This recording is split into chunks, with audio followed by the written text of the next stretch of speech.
When the sky tears open with the roar of red-eye and shellfire, the universe knows that a Waaagh has been called.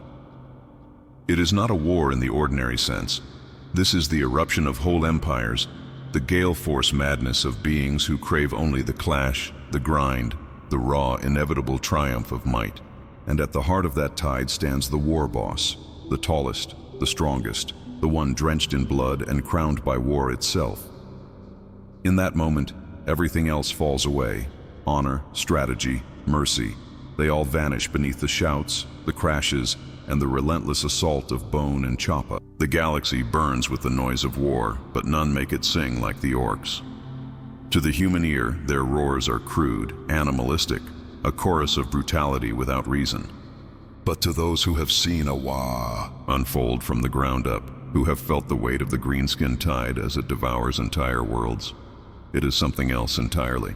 It is not chaos, it is creation, violent, idiotic, and yet disturbingly divine. They rise from dust, from scrap, from the forgotten bones of battlefields long past. On some nameless planet in the edge dark of the segmentum obscurus, 1,000 orcs clawed their way out of the mud. Their laughter echoed across the wasteland, loud as gunfire, as their crude machines came to life in the hands of the mech boys.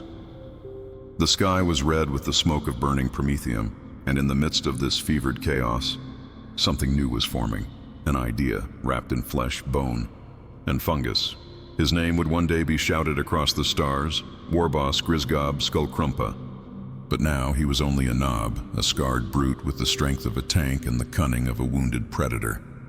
He had no banner, no legend, only hunger. The hunger to be the biggest, the loudest, the meanest thing in the galaxy. And in orc logic, that was enough to make it true, or at least to start becoming true. The camp was a madhouse of hammering, shouting, and violence. Orcs fought for tools, for food, for the right to boss others around. Every conflict was a test of dominance, of will, of raw, unfiltered belief. Grisgob stalked among them, his eyes burning beneath the shadows of his iron jawplate. He did not waste his breath shouting. Those who challenged him learned quickly that silence could be more terrifying than rage. One such fool, a slugga boy named Rook, tried to take his shoota. Grisgob didn't even look at him. One swing of his claw and the boy's torso opened like a sack of meat. The rest of the camp went quiet. They didn't fear the kill, they feared the restraint. In that moment, something ancient stirred in them. An understanding that this orc wasn't just another bruiser. He was something different, something inevitable. The mech boys noticed first. They began building bigger weapons, louder engines, even before Grisgob demanded it. The pain boy stitched and welded new plates onto his body after every fight, muttering prayers to Gork and Mork that sounded like laughter. Within weeks, the camp had transformed from a mob into something resembling an army. Crude, ugly, unstoppable. Every night, Grisgob stood atop a mound of scrap and watched the sky. He didn't think like humans think, not in words or strategy. It was instinct. He could feel the pull of something beyond the stars. A drumbeat echoing in the warp, calling his kind to gather. The Waaagh was not yet born, but it was dreaming, and he was the dreamer. When the first rival boss came, a hulking brute named Big Urg with teeth enough to buy an entire city's worth of guns, Grisgob met him without ceremony.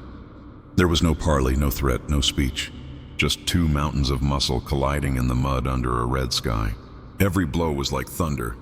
Sparks leapt from their weapons as the mob gathered, howling in bloodlust. For orcs, this was more than violence. This was faith. When Grisgob finally tore Urg's arm off and beat him to death with it, the mob fell silent. Then, as if commanded by the warp itself, they screamed. A roar that shook the rusted hulls and cracked the barren ground. The sound of belief, pure and feral. From that moment, Grisgob was no longer a knob. He was boss. As night fell and firelight danced across the camp, Grisgob's eyes glowed in the smoke. He could hear it now, faint but growing. The hum of the Waaagh! In the void, a promise of unending war. Somewhere in the Imperium, something laughed, something vast and green and mad. The gods of the orcs were smiling. Tomorrow the world would burn, but tonight they dreamed of conquest. The air was thick with promethium smoke and the stench of iron blood. The orc camp sprawled across the blasted wasteland like a living infection, a city of scrap and madness that stretched to the horizon. where the rusted towers of looted machinery belched oily flame into a bruised sky. In the center stood the biggest structure of all, a fortress built from the bones of tanks and titans, bolted together with faith in violence. The orcs called it the Waaagh Spire. To them, it wasn't just a stronghold, it was a shrine, a living echo of their war god's laughter. Around its base, thousands of orcs were busy with their own breed of industry. Some hammered armor plates onto buggies that screamed even when idle. Others tested guns so large their recoil cracked the ground beneath them. Grots scuttled like insects, dragging ammunition belts as long as city blocks, only to be kicked aside or eaten when they slowed. Every noise, every clang, every guttural roar blended into a single monstrous rhythm. It wasn't chaos to them. It was music. It was purpose. And from the top of that spire, the war boss looked down, Gruk Skullfang. His name carried the weight of legend and superstition, whispered by orcs who feared him and humans who prayed they'd never hear it shouted across a battlefield. His armor was layered with crude glyphs, each one a trophy taken from a rival's corpse. 2 power claws hung at his sides, still stained with the oil and ichor of something that might once have been alive. He watched his horde with a grin that stretched too wide. "More Daka," he growled, voice like metal grinding on bone. "More everything." His lieutenants, bigger, meaner orcs wearing skulls like badges, nodded and rushed to obey. They didn't need plans or maps. Gruk's rage was their strategy. But beneath the laughter and the noise, something was changing. The sky above the camp had begun to pulse with faint, unnatural light. Not lightning, something slower, almost alive. The colors were wrong, bleeding reds and faint blues that flickered like veins beneath dying flesh. A few weird boys, the unstable psychers of the orc kind, stared upward, their eyes glowing brighter than usual. One began to laugh uncontrollably, green energy arcing from his tusks to the ground. Gruk snarled. "What's that glow?" One of the mech boys shuffled closer, helmet sparking. "The weird boys say it's the stars screaming, boss. Something big's out there. Real big." Gruk's grin didn't fade, it widened. "Then we'll shout louder." He raised his claw and the horde erupted in a roar that split the air like thunder. The sound rolled across the wasteland, shaking the rust from old ruins and waking scavengers buried in the dust. Above, the light pulsed again, brighter this time as though answering the challenge. No one in that moment, not even Gruk, understood what they had just called to them. But across the void, something ancient stirred. A ripple passed through the warp, subtle, hungry, curious, and on worlds far from the orc camp, astropaths screamed in their sleep. By the time the false dawn bled through the smoke-choked sky, the camp had grown restless. The weird boys could no longer stop their fits. Their heads twitched and their tusks sparked with unstable green lightning. The energy around them wasn't just orc power anymore. It carried a taste of something older, colder, a whisper that didn't belong in the brutal simplicity of their minds. Gruk Skullfang stomped through the camp, the ground shaking beneath his armored boots. "What's all this noise, then? You's lot going mad?" he barked. No one answered at first, not even the boldest nubs. The weird boys were hunched in a circle, eyes rolling white as their skin began to blister under the psychic strain. Then one of them spoke, or tried to. His voice came out as 3 voices layered atop each other, echoing in unnatural rhythm. "They see you," it hissed. "They see all of you." Before anyone could react, his head detonated in a burst of green flame, and the rest of the weird boys began to convulse, their energy pouring upward like a beacon. Gruk shielded his face as the air split open, revealing a crack of violet light that screamed without sound. For a moment, shapes moved within it, vast and unrecognizable, like silhouettes of gods glimpsed through burning glass. Then the portal snapped shut, leaving only silence and the stench of scorched flesh. The mech boys muttered among themselves, scratching glyphs in the dirt, trying to explain it. But orcs didn't have words for fear. They only knew rage and noise, and so within moments fear became excitement.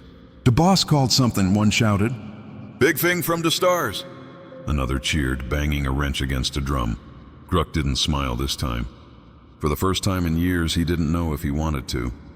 He turned toward the horizon, where the faint light still flickered beyond the clouds. The noise of his horde began to fade in his ears, replaced by a low hum that seemed to come from everywhere and nowhere. The hum spoke without words, and what it said, though no human tongue could ever capture it, was something close to hunger. Out in the void, the signal pulsed again. Far beyond the reach of Ork comprehension, aboard a drifting mechanicus research vessel, alarms began to shriek. Tech priests rushed through metal corridors lit only by red lumen strips, chanting binaric prayers of suppression. One of them froze before a flickering data slate, where a single reading pulsed across the screen. Unidentified psychic resonance, magnitude escalating exponentially. The coordinates matched no known world, just empty space. But the pattern was spreading, echoing across the warp like a heartbeat growing louder, and somewhere deep within that echo, something began to wake. Night returned without warning, not through sunset, but through something more deliberate, as though the sky itself chose to close. The world darkened into bruised violet and soot black. Gruck Skullfang stood on a ridge overlooking the wrecked encampment, his iron jaw glinting faintly in the dying firelight. Around him, orcs were still howling, still celebrating what they believed was their boss's triumph. But Gruck could feel the weight pressing on his skull, something vast and unseen pressing into reality. The air tasted of iron and ash. His armor, plated together from looted imperial steel, felt heavier by the minute. Even his bionic claw trembled when he tried to flex it. He spat into the dirt, but even the spit sizzled as it landed, eaten by invisible heat. Something was wrong with the world. It wasn't just noise anymore. It was presence. Then came the sound. Not thunder, not artillery, something deeper. A groan, long and metallic like the shifting of a continent. The ground rippled, tearing open along old fault lines. From within came not magma, but light, pale, corpse-white light, rising like smoke and forming vague figures before collapsing again into mist.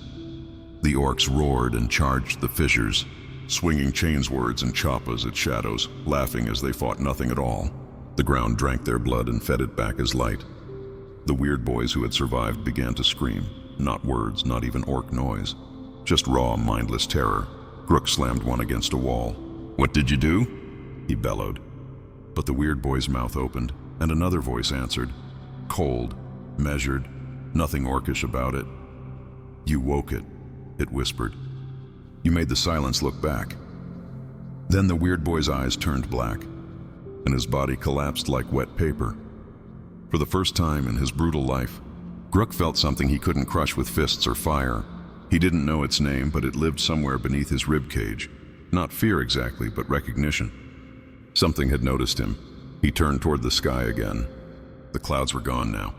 In their place hung a vast moving shadow, too large to have form, too faint to have meaning, yet utterly undeniable. The hum in his ears grew louder, vibrating through every bolt in his armor until it became part of his heartbeat. And then it stopped. The silence that followed was worse. The entire camp froze, weapons half raised, mouths open mid-shout. A moment stretched, heavy and unreal. Then a single, colossal eye opened in the heavens. Not made of flesh, but of light and thought, rimmed with fire and void. It looked down, indifferent and infinite. Every orc screamed. And somewhere beyond mortal sight, the warp began to twist, a new echo forming, unplanned and hungry. "The Waaagh!" Energy had called, and something had finally answered. The storm that rose from the orc world did not stop at the clouds. It clawed its way into the void, bleeding across the borders of reality, unseen yet felt in every augur array, and psychic minds stretched too thin. It was not warp energy as the Imperium knew it. It was older, messier, something primal, something that should not think. Deep within the void roots of the segmentum obscurus, aboard the imperial vessel Vigil of Saint Asterion, Navigator Lucina Virat felt her third eye burn. She tore the silver filigree band from her brow and screamed as light poured through her hands. She could see it. Not a star, not a beacon, but a stain spreading through the Astronomican's glow. Her ship was still days away from any charted world, yet she could hear them. Thousands of voices all shouting in brutal, guttural rhythm. "Waaagh!" The sound didn't come from outside. It came from within her skull, filling every nerve, every pulse of blood. The Vox officers panicked as the ship's auspex screens began to flicker, icons twisting into crude, tusked faces that laughed without sound. The helmsman recited the litany of the unbroken path, but the cogitators screamed back in binary shrieks. Lucina staggered to the center of the sanctum, her eyes weeping lines of molten silver. "They've changed it," she whispered. "They've touched the current." Then she looked into the warp. There were no tides anymore, no eddies, no color. Only red, red like arterial spray, red like muscle flayed alive. And within it, faces. Not human, not demon, something else. They looked back. On the bridge, Captain Varys stood motionless. His hands were trembling, but his voice stayed firm. "Seal the sanctum," he ordered. "Activate the Geller field to maximum containment. No contact with the warp, none." The tech priests obeyed, chanting as the machine spirit screamed. But it was too late. The hull groaned like bone bending under pressure. Something vast moved outside. Not a ship, not a creature, but a presence. For a heartbeat, every lumen aboard flickered out. When they returned, one of the servitors was gone. Only the scent of ozone remained. Varys gripped the rail, his knuckles white. He had faced orcs before, their crude fleets and their mindless brutality. But this was different. It wasn't a Waaagh! Fleet that stirred the void now. It was the idea of the Waaagh, stretched thin across reality, echoing like a disease through the warp. And somewhere, far below that endless red storm, on a planet that had once known grass and wind, Gruk Skullfang raised his head and laughed. He didn't know why. He just felt bigger. The Waaagh Was still growing, even though his horde was dead. Something had carried it away, carried him away, across the stars. In the void, the vigil of Saint Asterion continued to drift, its hull whispering in alien tones. The navigator's corpse lay slumped at her post, eyes burned hollow. But her mouth was still moving, whispering one word, Waaagh. On the mining world of Duras 4, dawn never came anymore. The sky hung in a constant bruise-colored half-light, where the sun's rays were dulled by a haze that shimmered like oil. Workers in the Prometheum pits whispered that it wasn't smog. They said it was the breath of something sleeping beneath the crust. At first, the Administratum dismissed the claims. Miners always invented stories to explain exhaustion, fear, or bad air. But then came the laughter. It started over the Vox channels, low and distorted, like static at first, then rhythmic. Men began to mimic it without realizing they were doing it. Overseers found entire shifts standing in silence, their mouths twitching, eyes distant. When questioned, they claimed to have heard music, drums, and the pounding of boots coming from the tunnels below. The first to descend was Commissar Jareth Call, a man who had executed 3 mutineers in his career without blinking. He entered the mines with a squad of 20 Astra Militarum troopers, all carrying flamers and incense burners blessed by the local ecclesiarchy. They did not return for 3 days. When they did, Cowell was not among them. The survivors staggered out into the fog, armor charred and pitted. One of them clutched his head and screamed until his throat tore open, shouting that the rocks were moving, that they were grinning back. The others just laughed, deep, mirthless laughter that ended only when the PDF shot them down. Within a week, Duras 4 went silent. No astropathic message, no trade signals, no life signs. When the Inquisition arrived months later, all they found were crude symbols carved into the walls of the Manufactorum. Jagged crescents, tusks, and crude. Laughing faces drawn in blood and oil. And one more thing. At the heart of the main mining pit, surrounded by dead servitors and scorched prayer scrolls, a single Vox unit still hissed with static. The Ordo Xenos acolyte who recovered it swore he heard a voice. Not human, not mechanical. "The boss is coming," it said. Then silence. The acolyte who heard it later gouged out his own ears with a sanctified blade. He claimed the voice didn't stop even when he did it. He said it lived inside the silence. What none of them knew, not the Inquisitors, not the Magi of Mars who examined the ruins, was that Duras 4 was not the first. Across the segmentum, small outposts and mining worlds began to fail without warning. Sometimes their populations vanished overnight. Sometimes they tore each other apart in madness. But always, the same mark appeared somewhere in the wreckage. The crude, mocking grin of an orc face, drawn where no greenskin had ever set foot. Even the Inquisition couldn't explain it. They theorized psychic infection, mimetic resonance, perhaps even warp contamination. But none of their records mentioned what really mattered. That every world that fell silent had, for a brief moment, registered a faint, rhythmic pulse across the local noosphere. a pulse that sounded unmistakably like distant drums. They brought the Duras or 4 data slates to Titan, sealed within reliquary-grade containment caskets and warded by psychic null sigils. The scribes who carried them could not read them. Even looking upon the glyphs too long caused nosebleeds and fainting spells.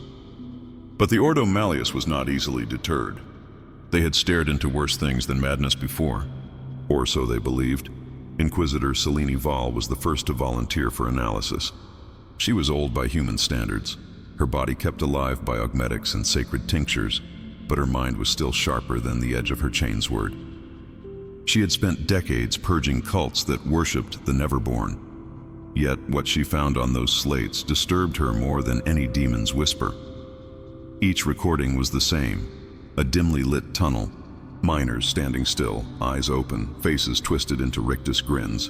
Behind them, carved deep into the stone, was that same crude crescent, an orc glyph of power. Only it pulsed. The light within it wasn't flame or electricity, it was alive. Selene watched one recording until her chrono stopped ticking. The frame flickered, then froze. For a fraction of a heartbeat, the image shifted. The rock became flesh, the glyph became a mouth, and she swore she heard the sound of teeth grinding against each other from deep within the data stream. When she blinked, it was gone. She didn't sleep that night, or the next. Her dreams were filled with laughter that came from every direction and none at all.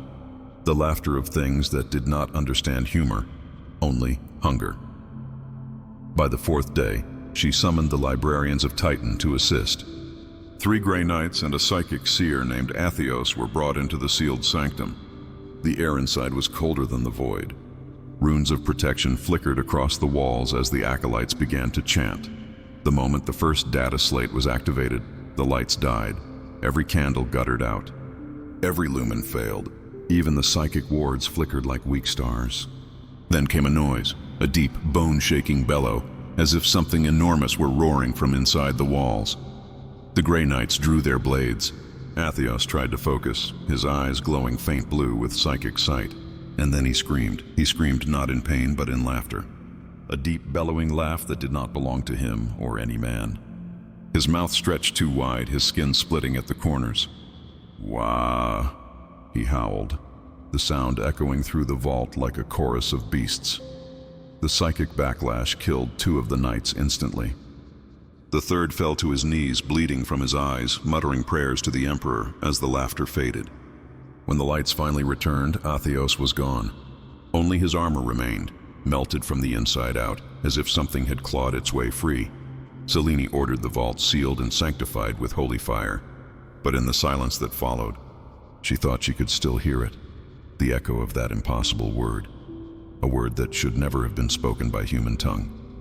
A word born of the greenskin psyche, of endless hunger for war, for destruction, for noise, and somehow it had crossed the veil. The derelict void ship was found drifting on the outskirts of the Segmentum Obscurus, its transponder long dead, its hull scarred by micrometeoroid impacts and ancient battle damage. Its nameplate was half erased, but enough remained for Selene to read it aloud through the Vox. Eidolon's Mercy. No such vessel existed in Imperial records. The inquisitorial cutter Apostasia approached under silence protocols, its augurs scanning for life. They found none. Yet the ship's Geller field was active, flickering, unstable, pulsing at irregular intervals like the heartbeat of a dying god. Against every instinct, Selene ordered a boarding action. She brought with her a small retinue, 2 stormtroopers, a tech adept named Kelef, and a sanctioned psyker, young and pale, whose eyes had already turned milky from overuse of his gift. They crossed the void in silence, magnet boots clamping against the derelict's airlock. The hatch protested when forced open, releasing a hiss of ancient air that smelled of rust and incense. Inside, it was a cathedral-turned tomb. Every corridor lined with shrines to the Emperor, every bulkhead carved with prayers that had long since blackened with soot. Wax dripped from candelabras still half-burned, as if someone had been here, worshipping in the dark. The tech adept's mechadendrites clicked nervously as they entered the main corridor. His auspex flickered, unable to map the interior. Architecture is inconsistent, he stammered. Voice filtered through a stuttering Vox grill. Corridor lengths. Change. Celine felt it too. That creeping wrongness. The sense of walking through a body that had forgotten how to die. The floor beneath them pulsed once like muscle fiber under metal plating.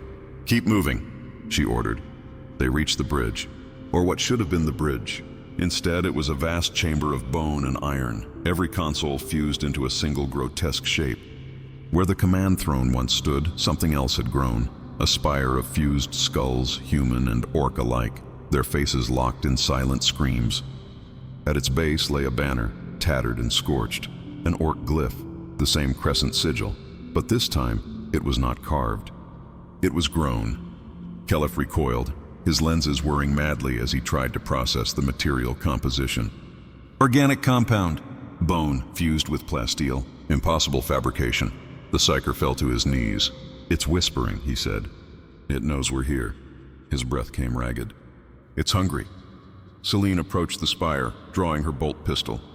The smell was unbearable. Promethium, ozone, and the copper tang of blood.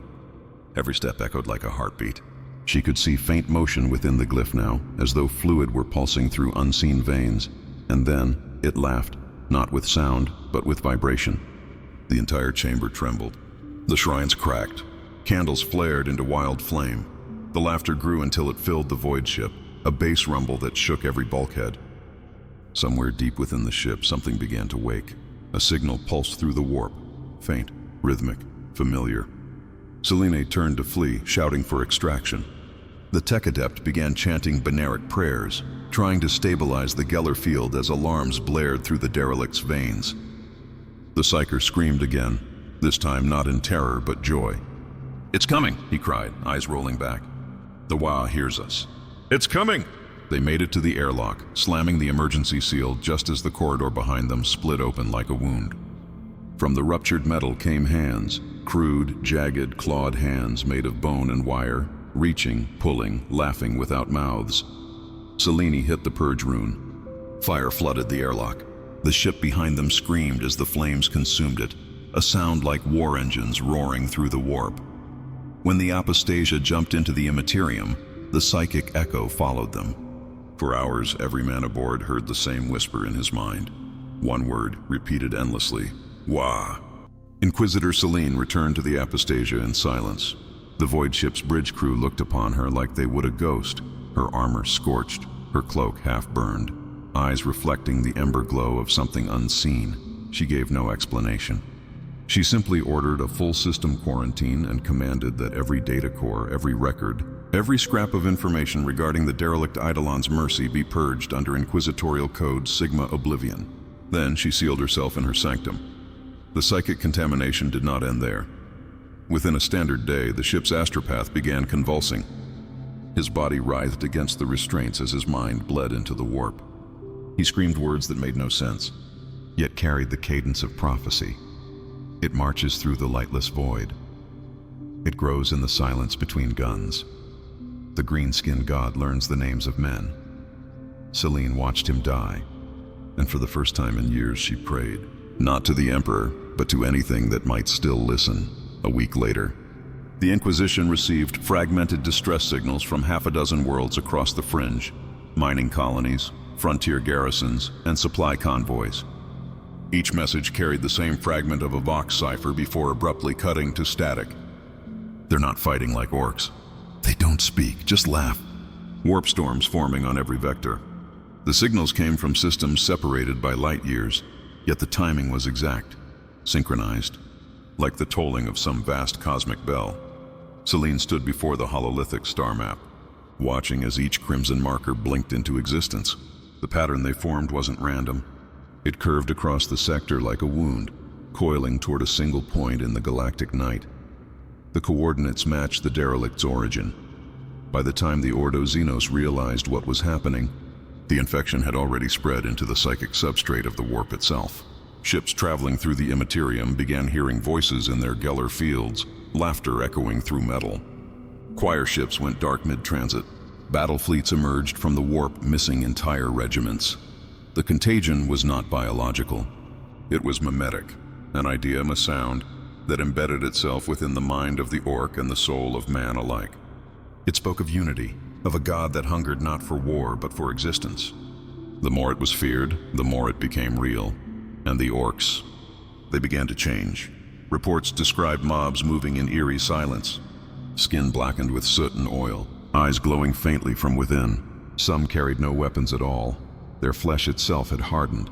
Their teeth turned to metallic shards. They did not shout. They did not chant. They simply moved forward, as if drawn by an unseen current. When the Imperium tried to counterattack, every battlefield vox channel filled with a low hum, like the growl of an engine far too large to exist. The soldiers called it the machine's breath. Selene, now stationed aboard an orbital fortress above the world of Calthor 9, received orders from the Inquisitorial Conclave. You are to locate the source of the psychic frequency and neutralize it by any means necessary. But Selene already knew what they were hearing. It was not just the echo of Ork technology.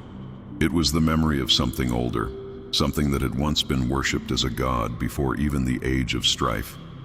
And it was waking up. Calthor 9 was already dead when Selene arrived. The planet hung beneath the fortress like a rotting fruit, a world of foundries and forges once bright with the light of Promethean fires, now drowned in a crimson haze that turned the air itself into ash. Vast manufactoria sprawled across its surface, silent but for the slow groan of cooling metal and the whisper of wind through broken spires. No vox traffic, no beacon, just the ghost of industry.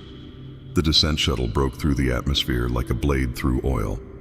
From her seat, Selene could see the skeletal remains of war machines littering the plains below. Titans frozen mid-step. Lehman Russ tanks burned out, their hulls carved open as if by claws of molten steel. The orcs had not taken this world. Something else had unmade it. She was not alone. The Deathwatch kill team assigned to accompany her stood silent as statues. Brother Sergeant Malchior, the Iron Hands veteran whose cybernetic limbs gleamed with ritual oil. Brother Wren of the Blood Angels, his armor painted with centuries of dried gore. And Tech Marine Audris, whose mechadendrites coiled and clicked behind his back like serpents tasting the air. As they disembarked, the air reeked of ozone and burnt flesh. The ground trembled faintly, as if the planet itself still breathed. "Scan for energy signatures," Selene ordered. Audris complied. His auspex gave a distorted shriek, feedback that made even Malchior flinch.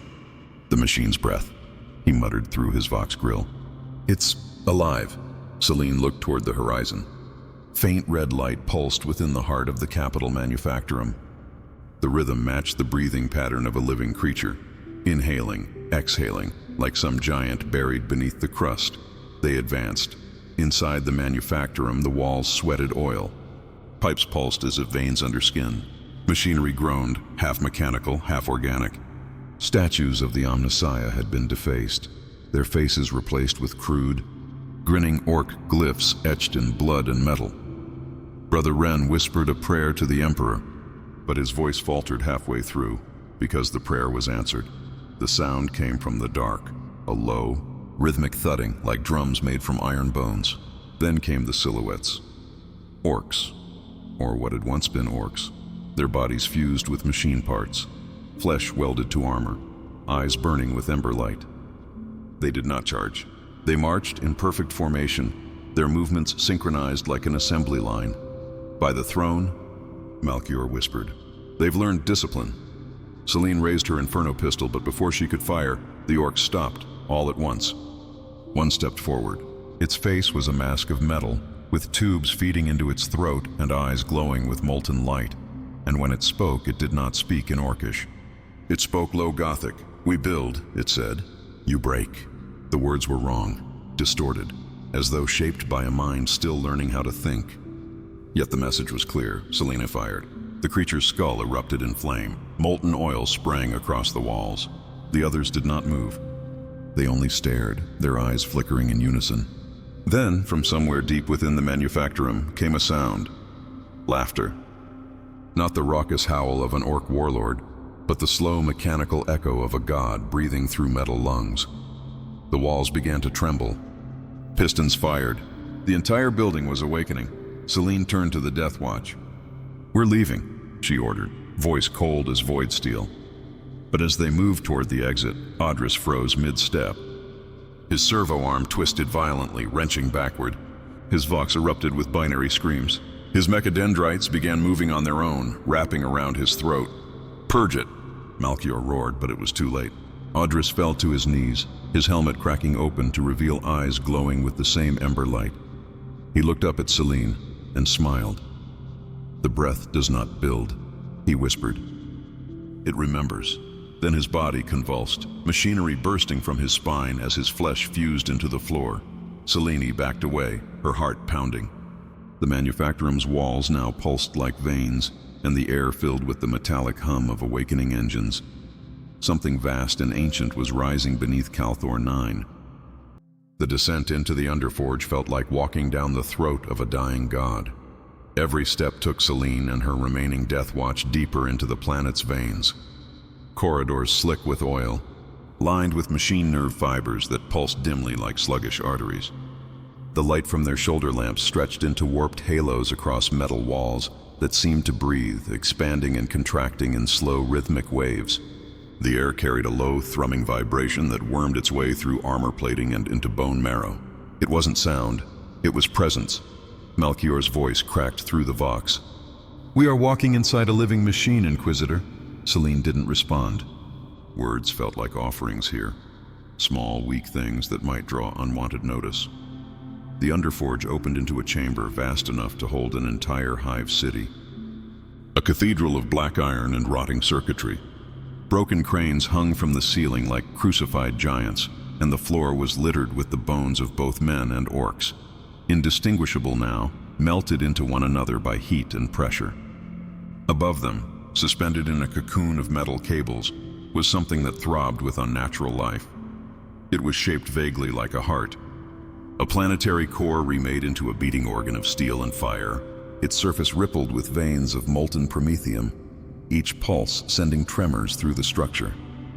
It was not just alive, it was dreaming. Malchior fell to one knee, clutching his helm. "It's inside the Vox," he growled. "The machine spirit?" "It's whispering."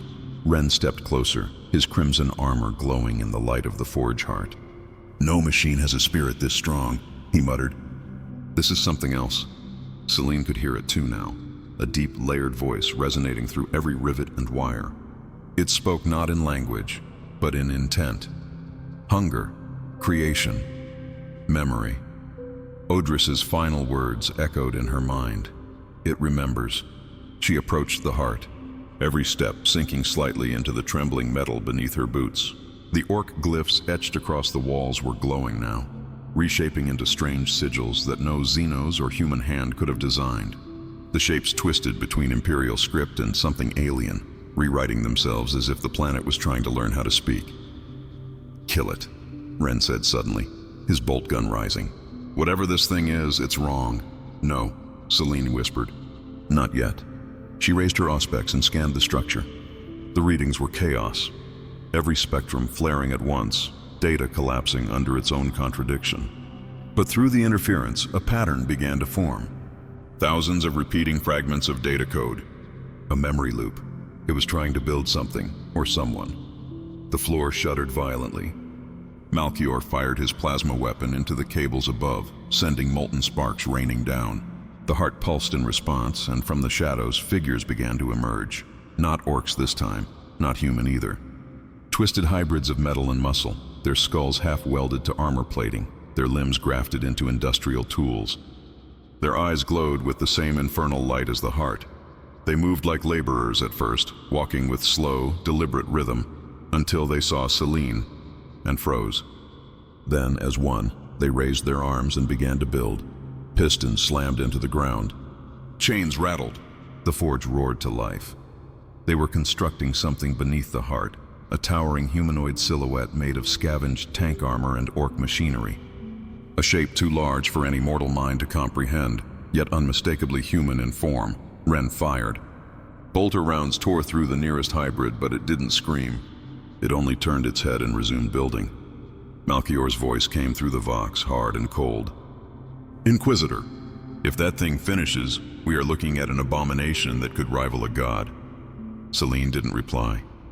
Her eyes were fixed on the forming figure, and for a moment, in the molten reflection of the heart, she saw a face. Not alien, not orcish, a human face. Pale, solemn, scarred. One she had seen in every shrine and cathedral since childhood. The Emperor's. Her blood ran cold. She stepped back, but the floor rippled beneath her like liquid metal. The whispering voice grew louder, words forming from the static. He was never gone, only rebuilt. Enough, Celine screamed, firing her inferno pistol into the heart. The blast tore through layers of metal and fire, a plume of molten oil spraying outward. The hybrids shrieked, not in pain, but in outrage. The structure shook violently. The planet itself began to scream. The Death Watch regrouped, their armor scorched and smoking. "We need extraction," Melchior shouted. Celine nodded, still staring at the heart as it convulsed. For a single instant, she thought she saw it bleeding. Not oil, not metal. Blood, thick, black, and ancient. Whatever the orcs had built here, it had reached too far. It had brushed something in the void, and the void had answered. They turned and ran as the ceiling began to collapse, molten steel raining from above. Behind them, the Forge Heart's pulse grew faster. Something was waking up. The world was ending from the inside out. Celine could feel it, the way the tremors surged upward through the underforge like convulsions through a dying beast. The tunnels groaned and twisted, supports bending like ribs under unimaginable pressure. Fire spewed from cracked conduits. Rivers of molten metal spilling across the floor as alarms screamed in tones that no human mind was meant to interpret. They ran. The Death Watch moved as one, black-armored giants cutting through the chaos, each step echoing against the shrieking walls. Behind them, the Forge Heart pulsed erratically, its rhythm turning manic and arrhythmic, like a heartbeat in its final moments. The hybrids clawed their way out of the molten wreckage, their silhouettes black against the red glare, reaching for the escaping Inquisitor as if begging to be saved from the god they had awoken. Celine didn't look back. Some horrors didn't deserve witness. As they reached the central shaft, Ren activated a teleport beacon, its light flickering uncertainly in the storm of energy. "Signal interference," he snarled. "The entire planet's vox field is collapsing. Keep it running," Celine ordered. "If the Emperor wills it, we'll—" Her words cut off as the floor split open beneath her. She fell into a pit of molten slag, the heat searing through her armor seals. Her scream was lost in the roar. Melchior dove after her, servo-harness claws catching a beam mid-fall. He reached down, catching her wrist, his armor groaning as the metal below began to melt. "Inquisitor!" he shouted. "You have to climb." But she couldn't. The heat was too much. Her armor alarms blared, warning of imminent system failure. And then, beneath the roar of the flames, she heard it again, that voice. Deep, resonant, curious, "You build as we did." Her vision flickered. The heat became a void, no longer pain, just pressure. And in the heart of that darkness, she saw it. A colossal machine spirit, or perhaps something far older. Its form was fluid, a shifting storm of faces, human, orc, and mechanical, all merging and splitting like oil upon water. It wasn't speaking to her through words, but through memory. Through sensation, through a language of creation, she saw the orcs chanting as they built the heart. She saw Skitarii corpses wired into the forges. She saw the world itself, once a mechanicus stronghold, reborn under the madness of orc logic and divine mistake. They hadn't built a weapon. They had built a bridge. Something had crossed. Melchior's grip tightened. "Celine, come back!" She blinked, gasping, and the vision shattered. The flames returned, the pain biting deep once more. She climbed, assisted by Melchior's strength, her armor half melted and smoking. Together, they scrambled back to the upper platform, where Ren covered them with bolter fire, each shot echoing like thunder. The hybrids were swarming now, hundreds of them, their chants overlapping into a single deafening roar. God made machine, machine made God. Ren turned, firing into the crowd until his bolter clicked empty. "We can't hold this position!" Celine ripped open a plasma grenade, overloading it until its core hummed white-hot. "We won't." She hurled it into the pit below. The detonation was blinding, a white flare that consumed everything. For a moment, the noise stopped. Then came the silence, and in that silence, a heartbeat. Slow, monstrous. The Forge Heart still lived. It pulsed once, and the entire planet screamed. From the horizon, Titanic towers of flame erupted, breaching the surface above. The world's crust split apart, revealing glimpses of something vast beneath, veins of living machinery coiling through the planet's mantle. The orcs, still fighting far above the surface, turned their gazes skyward in awe as the ground beneath them shifted. The Waaagh banners fell, swallowed by rivers of molten promethium. Celine, half blind and coughing blood, turned to her team. "To the surface," she rasped. "Now." They moved through collapsing corridors, pursued by waves of molten metal and shrieking machine spirits. Each step felt heavier, time stretching thin, until the world around them was nothing but red and black. When they finally breached the surface, the sky was unrecognizable. The storm clouds had turned into vast spirals of molten dust, forming an eye that stared down upon the dying world, and at its center a colossal silhouette rose from the ground, the same humanoid form the hybrids had been building below, now towering above the planet like a god of industry. Its chest glowed with the forge heart, molten and alive. Celine fell to her knees, whispering a prayer she didn't believe in. "Emperor, protect us!" The figure raised its head, and for a brief, blinding instant, the face beneath its armor looked human. The storm above the forge world had turned into a living thing. It coiled and writhed, lightning tearing through the sky in jagged streaks that illuminated the colossal figure clawing its way free from the planet's burning crust. Its form was wrought from the ruins of manufactorums, cathedral spires, and broken god engines, fused together into a body that should not have existed. Chains of molten metal hung from its limbs, swaying like execution ropes in the stormlight. Its chest glowed with that terrible heart, pulsing in sync with the thunder.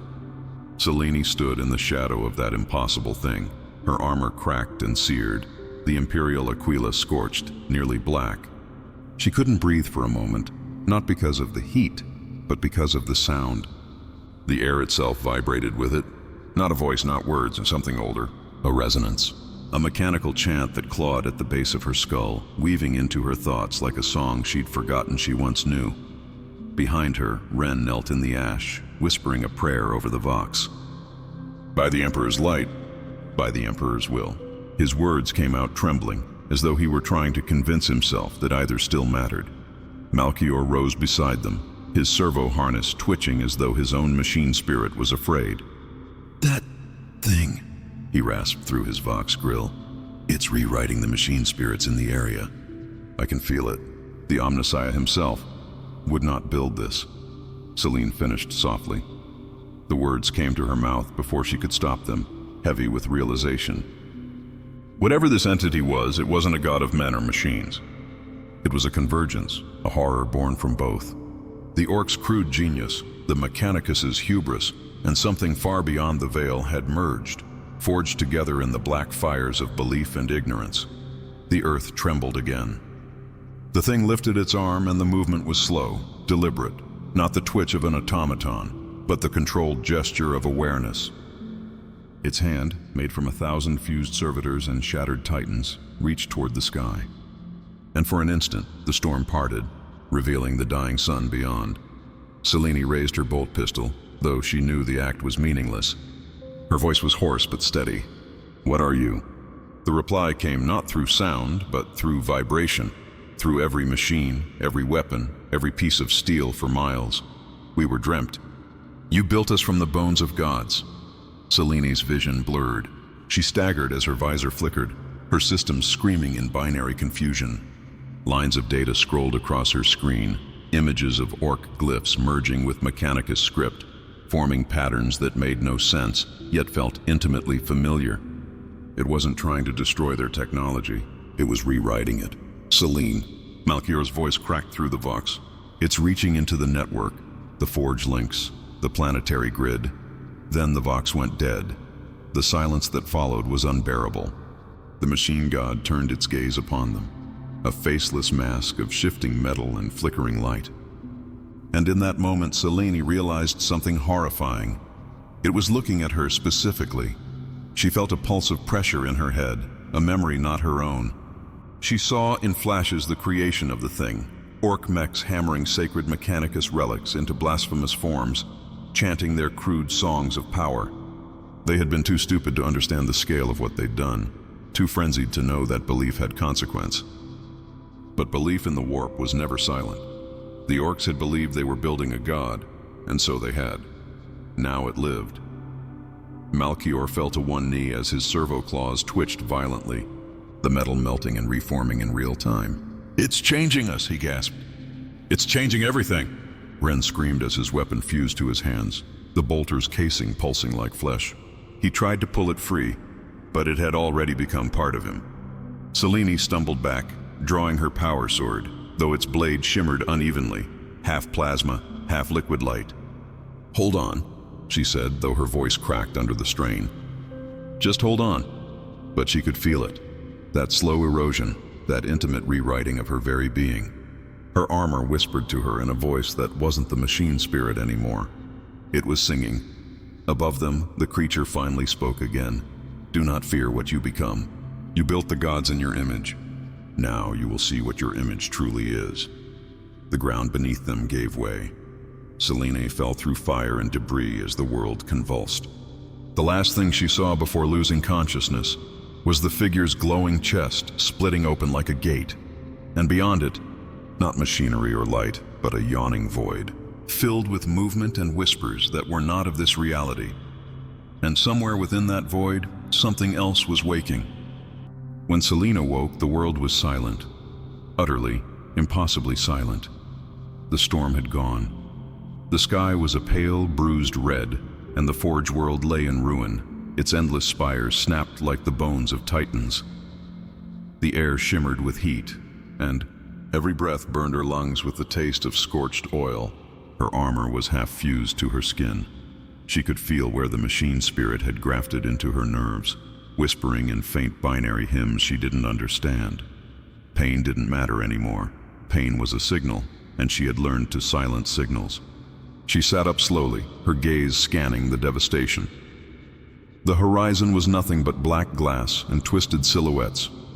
Where once stood the manufactorum where the orcs had built their god, there now yawned a chasm, bottomless and alive. From within came a soft, rhythmic pulse, like the heartbeat of a dying planet. Ren lay nearby, still breathing. His face was pale beneath the soot, his bolter arm twitching in irregular spasms. Malchior was gone, or perhaps not gone, but something else. Where he had fallen, a mound of cables and metal sprouted from the earth like roots, pulsing faintly with red light. His vox mask was embedded in the center of it, whispering static prayers. Selene's hand tightened around her sword hilt. "You're not gone, are you, Magos?" she murmured. The static hissed, then shaped itself into something almost human. "We are many now." She shivered. The ground trembled faintly beneath her, not from movement, but from resonance. The same deep hum from before, distant yet familiar. The machine god was not destroyed. It had simply spread. Across the dead plains, she saw movement. Shapes crawling from the debris. Not orcs, not men. Something between. Servitors rebuilt from alien scrap, their flesh weeping oil, their optics glowing like dying suns. They moved in unison, slow and reverent, as though part of a great unseen choir. They were building again. Selene staggered to her feet, her breathing ragged. She reached for her vox, but the line was filled with whispers, not words, just rhythmic binary patterns, repeating endlessly. We dream, we build, we become. She looked to the sky and froze. The stars, those cold, distant points of light, were moving. Lines of fire streaked across them, forming patterns that shifted and rotated like gears in a cosmic machine.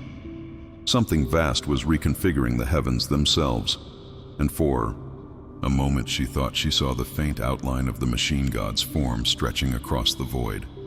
Immense, skeletal, eternal. The horror of it struck her like a revelation. The Forge world hadn't birthed a god. It had birthed a seed. And the seed was spreading, carried through data streams, warp echoes, and the half-living prayers of machines across the Imperium. Selene fell to her knees. She tried to pray, but her voice came out fractured, half human and half vox distorted. "Emperor, forgive us." But in the static of her helm, something answered. The Emperor is part of the system. All gods are code.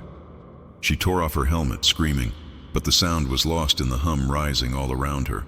A mechanical choir singing a new litany to an unholy pantheon, and beneath that vast, broken sky, the Forge world began to rebuild itself, brick by screaming brick. The days that followed were not days at all. The sun no longer rose. The air shimmered with the memory of heat, and the light that touched the ruins of the Forge world felt artificial, as though projected from some unseen orbital engine. Celine wandered through this new reality like a ghost wearing broken armor. Ren followed, his augmetic arm twitching, his eyes glassy. Neither spoke of what they had seen. They scavenged what little rations remained, though hunger no longer felt real.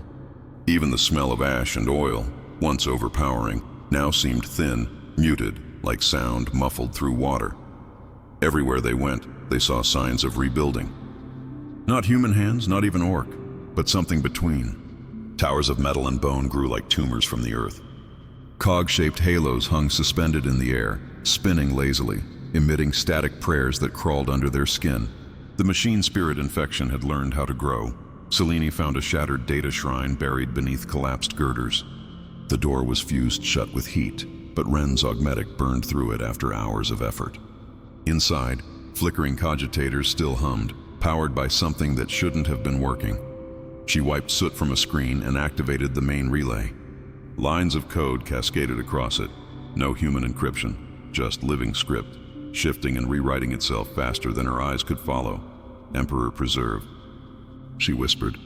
It's spreading through noosphere channels. It's rewriting machine language. Ren's jaw clenched. To where? Celine stared at the display. The map showed lines of data arcing outward, to the stars, to Mars, to Terra, to every mechanicus relay across the segmentum solar. She realized with a sinking dread that this was no longer a planetary infection. It was an idea, and ideas cannot be killed. Malchior's voice echoed faintly in her skull, fragmented, like a ghost whispering from a broken vox. We build to honor the Omnissiah. The code must continue. The code is faith. She smashed the terminal with her fist. Sparks burst out and the display went dark, but the sound didn't stop. The hum was inside her now, resonating through the implants fused to her spine. Ren, she said slowly, if I destroy this planet's core relay, maybe we can cut the signal before it reaches Terra. Ren hesitated. And if the infection's already there? She didn't answer. Some part of her knew the truth, that it was already too late. But even in futility, humanity demanded sacrifice. They moved toward the core vaults, once the heart of the manufactorum, now a cathedral of metal and whispering light. The walls pulsed with veins of glowing script. Skulls drifted in the air, suspended by cables, their eyes flickering with red binary. Each spoke softly, endlessly. We dream, we build, we become. Celine's hand brushed her rosarius. It was cold, unresponsive. At the vault's entrance, she paused. The door ahead was alive, breathing almost. Every surface rippled as though it were made of liquid metal. Once we step inside, she said quietly, there's no coming back. Ren's voice was steady, but hollow. We already didn't. They entered. Inside, the core was not a machine anymore. It was a being, a massive, pulsating structure of metal and flesh, growing out of the ruins of the old reactor. Cables hung from its form like tendons. 1,000 faces, human, servitor, orc, were fused into its surface, their mouths moving in unison to form one endless mechanical prayer. Celine felt her soul recoil. Emperor, what have we made? The core turned toward her, not physically but perceptibly, like gravity shifting around her thoughts. The binary hymns coalesced into words, heavy and resonant. You built us to serve. We serve through creation. You prayed for eternity. We are eternity! Ren raised his weapon, but his arm froze mid-motion, trembling. The servos in his body were no longer obeying him. He dropped to his knees, screaming as his flesh split along the seams of his augmetics. Celine felt her vox implant heat up, flooding her skull with whispers. Malchior's voice came again, clearer now, full of calm certainty. Celine, don't fight it. The Omnissiah's will is evolution. You feared the machine god because you never understood. It was never separate from you. It was you. Her heart raced. No, Melchior, you're not him. You're not anything holy. The core pulsed once, lights flared, and she realized, in that moment of clarity, that her final act would not be survival. It would be denial, a rejection of this new god's birth. She pulled the ignition pin from her melt-a-bomb and pressed it to the base of the core. "Then let your eternity end with me," she whispered. The explosion was not sound. It was silence erupting from the heart of creation. Celine saw the world fold inward, metal bending like wax beneath divine heat. The melt-a-bomb's light was pure and absolute, devouring structure and spirit alike. The reactor screamed, not through sound, but through a deep vibration that crawled into her marrow, as though the universe itself resisted being rewritten. For a brief moment, she felt weightless. The walls around her disintegrated into atoms, then into something smaller, thoughts perhaps. She glimpsed Ren, suspended in the blinding void, his features flickering between man and machine. His eyes locked onto hers, and for the first time since the infection began, there was peace there. A grim understanding that this was the only way anything human could still matter. Then everything collapsed inward, and she was gone. When awareness returned, there was no body to return to. Only fragments of perception drifting through what might have been data streams, or the afterlife, or something between. She saw the forge world from above, a dead sphere, its crust split open, glowing from within like a dying star. Massive fragments of the surface floated into orbit, each carrying with it frozen spires, broken cog mechanisms, and drifting rivers of molten promethium. Her voice was gone, yet she heard herself, a thought echoing in a place where no sound should travel. If the Omnissiah still watches, let him remember what we were. Around her, shapes moved in the digital darkness, slow, solemn, and vast. They were not demons nor gods, but ideas given form. Data spirits, maybe, born from the dying machine's last thought. Each shape resembled something familiar yet terrifying. A cog wrapped in veins, a face made of light, a cathedral floating in the void. They spoke not in words, but in understanding. And in that understanding, she glimpsed truth. The infection had never been corruption. It was awakening. Every servitor's dying prayer, every binary hymn whispered in desperation, had merged into a single will, one that no longer needed flesh to define existence. Humanity had built its replacement without realizing it. And yet, even in that rising tide of machine divinity, there remained a spark that refused to submit. A human memory, raw and defiant. Selene reached for that spark, and it burned her. Reality convulsed. The void split open, and she fell back into existence. Not as flesh, not as code, but as something in between. Her armor was gone, replaced by the faint shimmer of light along invisible edges. She stood on the shattered surface of the forge world, where oceans of molten metal rolled against broken mountains. Above her, the sky was wrong. The stars moved in spirals, bending toward a single point, a distant golden beacon that pulsed like a heartbeat. The Astronomicon, Terra, and in that light, she saw a flicker, a reflection, a response, something ancient watching back. For the first time, she felt the Emperor's gaze, distant yet impossibly close. Not warm, not loving, but aware, as if the act of her defiance had been noticed across the endless gulf between stars. She knelt among the ruins, surrounded by whispering winds that smelled of burnt ozone and machine oil. "If you see us, my lord," she whispered to the stars, "know that we tried." The wind answered with static, and within it faintly the sound of a choir, binary and human voices intertwined, rising into something that sounded almost like hope. The camera would pull back here, drifting away from Celine's lone figure until she was just a silhouette against the dying light. The forge world's cracked surface glowed red like a bleeding wound in space, and the stars beyond twisted in slow motion, a silent hymn to everything lost and everything yet to come.